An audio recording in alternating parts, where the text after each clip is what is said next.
Hey guys, it's Kusi. Let me welcome you to the unofficial 6th episode of the Brewmaster Zero to Hero, in which I give you the most honest feedback about the spec, my experience, the pros, cons, and if I would recommend it to you. Granted, from the title and thumbnail, you gotta have a pretty solid idea on which direction this is going. Nonetheless, if you would like to see a review type of video for every future Zero to Hero series, let me know in the comments. Also, let me know what you think about Brewmaster if you played it, and if you got the same critiques as I have about it, or if we disagree. So without any further ado, grab a drink, get comfy, and let's talk about the Drunken Keg Smasher.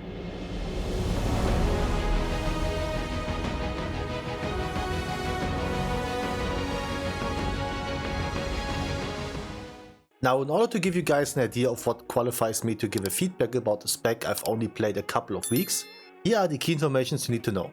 I am half horse from the waist down.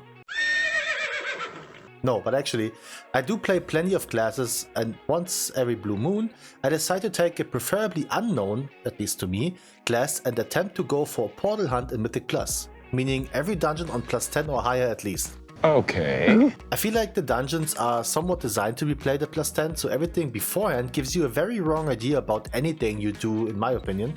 And that's also what I did with the Brewmaster. If you want to see that series, link down below. Another thing to mention is that I willingly force myself to view a spec with the eyes of a potential new player, or at least a returning one, so I really dislike overloading my screen with weak auras, being it class specific ones or the overall dungeon weak aura set that I still don't have. If Little Wigs won't tell me, I don't know about it. With that being said, I did play Brew during Legion a little bit, so I had a somewhat of an idea of how to play it, but a lot has changed since then. And talking about the fact that Brewmaster is overall considered the, well, maybe the weakest tank or just the most unpleasant tank, whatever, it's just not the favorite to say the least. So I was keen to figure out why.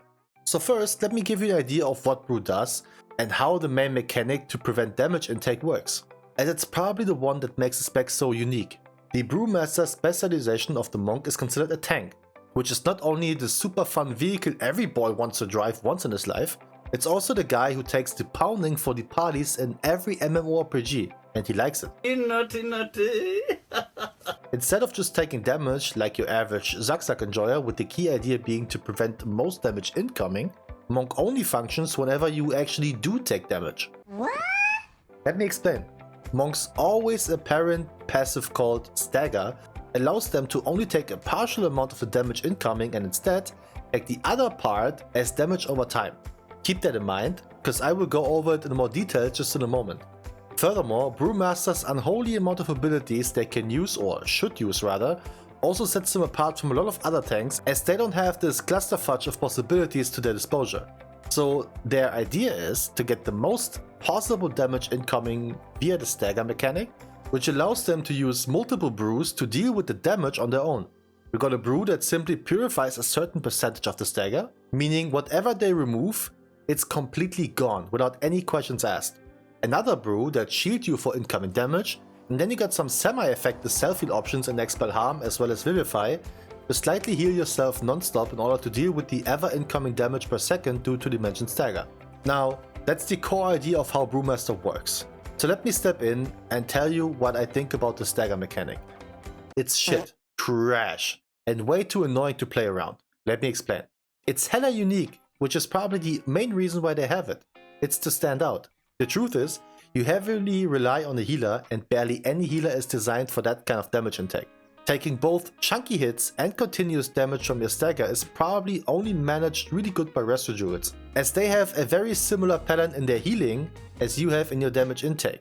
A lot of healing over time to pretty much negate your stagger damage, and some spot healing in case things get wonky. My slightly above casual brain considers this passive an equal to the support utility of augmentation when it comes to the balancing. Stagger is either overtuned or it's garbage. The fact that this only works well whenever you take a decent amount of damage and becomes incredibly useless during most boss encounters makes this a pretty mid type of damage mitigation in my book. Or to be more specific, the idea of that mitigation is nice, but it's the way you're supposed to deal with it, which brings me to the next big no-no I have for Brew. You need weak auras. And when I say need, I mean that. Weak auras are usually player-made interface additions that can tell you everything you need to know about your own character, as well as your party members or about the dungeon that you're currently doing. But that's what they should be. Additions. For Brew, certain weak auras are absolutely mandatory in order to not mess up your defensive utility, as you get punished super hard for overloading your brews or not just using them in the right manner. To give an example, your Celestial Brew, which gives you a big shield that increases with the amount of stagger you recently purified, has a proper cooldown and shouldn't be wasted. So how do you figure out you should use it now as it grants the most amount of shield? I don't know, Jeff. Well, you can't. You're joking. At least I didn't find a way. This little weak aura perfectly explains to me how this properly works. For every green stagger you purify, you get 1 stack. For yellow, you get 2, and 3 for red. And if you got 6, this is the most shield you can get. I had no idea before I had this weak aura at all. Another weak aura that you kinda need, cause again, you living means also your party lives, is the stagger bar. You do have that thing as a baseline bar under your character frame, but it's a lot smaller than what my ex-girl would describe my willy, so you will never be able to spot that thing in the heat of the moment. Which ironically is also what she told me. Stop the cap! Now to a more positive vibe, while I didn't enjoy the fact that you don't play the Brewmaster Celestial Ox Summon thingy since it's underperforming, the hero talents are pretty slick though. Both give decent upgrades to both offensive as well as defensive capabilities, and my personal favorite was Shadow Pan. Purely passive, no extra thing to worry about, and just some mad extra pew pew. You have enough buttons to press anyways. Apparently, Master of Harmony does perform better, even more so with the buffed force set, since your Blackout Kick does some sort of AoE with it, but the big downtime is you need another weak aura, as the entire idea of Master of Harmony is once again not really trackable unless you're some insano. Disregarding still 2 very pleasing ideas of hero talents to complement the brew, I didn't really find that much to complain about it. And since I just mentioned the force set, let's go over the tier real quick. Tank tier sets are all very different compared to the previous seasons, and yet I don't dislike them at all. The whole idea of you proccing your defensive ability randomly when taking damage seemed kinda weird first, but I think the entire idea was to make it slightly easier for lesser experienced players to have a defensive uptime. Cause let's be honest, if you ever healed lower keys, you damn sure know that nobody, not even tanks, like to use defensives. The force set also hits quite heavily after the buffs, where I got up to 5 mil blackout kicks on bosses that don't even have increased damage intake. And I do not have a maxed out weapon. That paired with the talents that cleave BOK for 2 extra targets, or the extra cleave from Master of Harmony and the Charred Passion for 50% extra as fire, we are talking about some mad hits here. All in all, good middle ground of a slightly increased defense as well as some situational increased offense, and after all you get the 15% flat damage increase whenever your 2-set procs. But segueing our way through this video, let's stay with the topic of damage. In the most recent expansion of Dragonflight, Brewmaster was equally as unpopular as it is now, but they were pumping. I'm telling you, they pumped so much that even though they were the least played tank, they still got damage nerfs. Not kidding. Now though, they don't.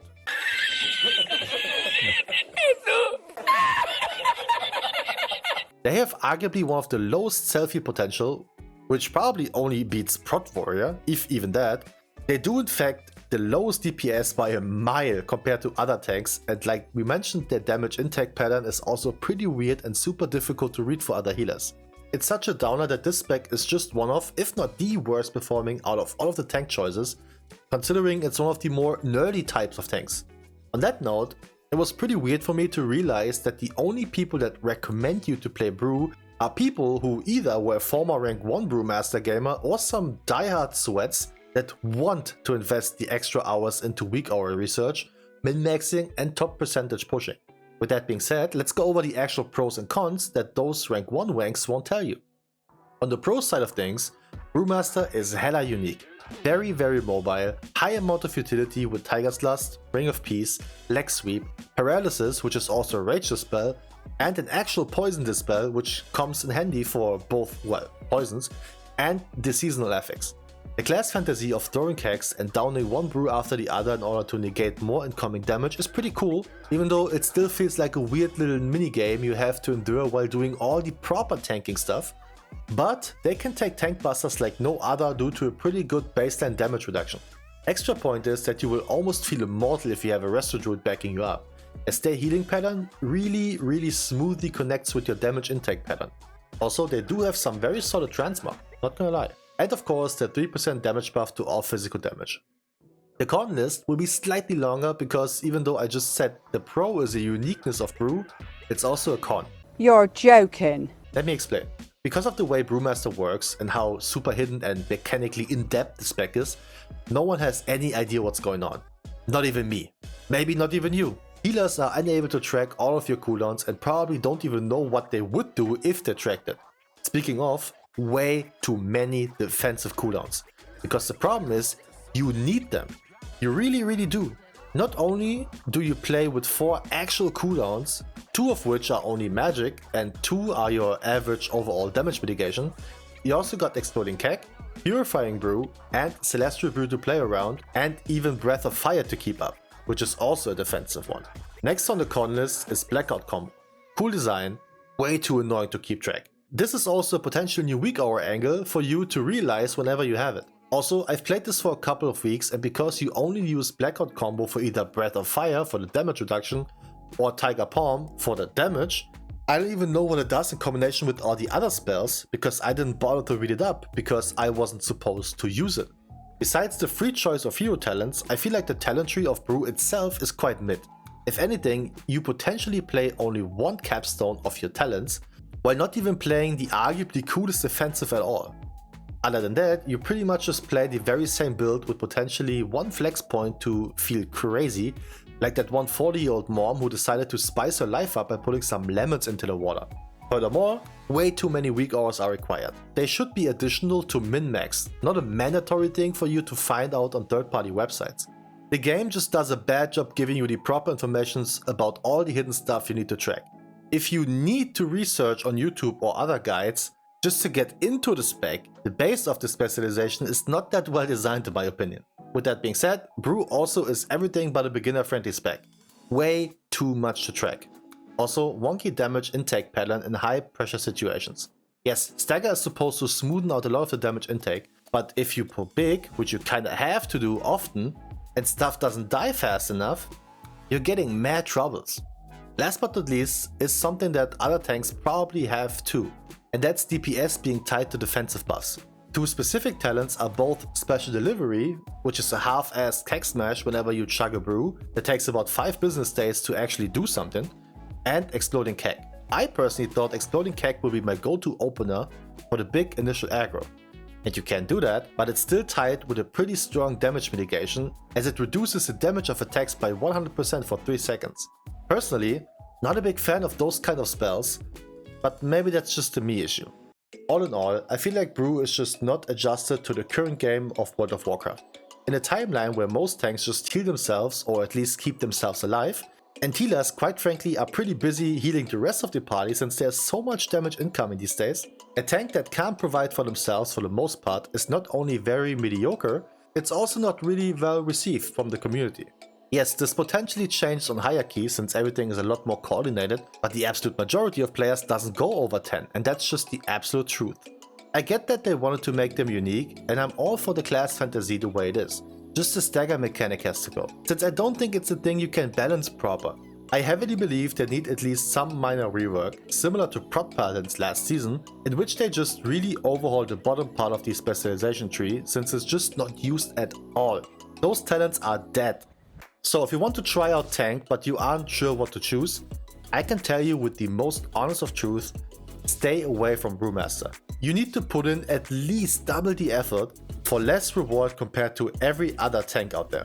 I hope you liked this kind of review video, and again, let me know if you want to see that for future Zero to Hero projects. And for everybody asking what the new Zero to Hero character will be, I will tell you right now. It's going to be... You know what? I changed my mind.